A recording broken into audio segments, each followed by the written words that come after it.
Le 7 janvier prochain, le Paris Saint-Germain affrontera l'Union sportive revloise en 32e de finale de la Coupe de France. Le club de la capitale jouera dans un stade inhabituel.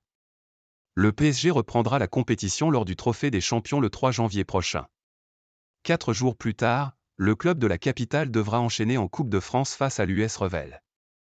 Une entrée en matière en 2024 qui paraît plutôt convenable pour le club de la capitale. Cependant, le groupe de Luis Enrique sera attendu au tournant et ne devra pas se manquer. Tous les détails seront importants et l'entraîneur espagnol espérera être épargné par les blessures. Lors de son déplacement en Coupe de France, le PSG évoluera dans des conditions assez difficiles puisque la rencontre aura lieu dans un stade de rugby. Le PSG va devoir s'adapter. Le match entre l'US Revel et le PSG se jouera en effet au stade Pierre-Fabre de Castres.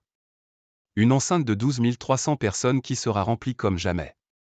Le club amateur, qui évolue en 6e division, avait réfléchi dans un premier temps à jouer au Stadium de Toulouse.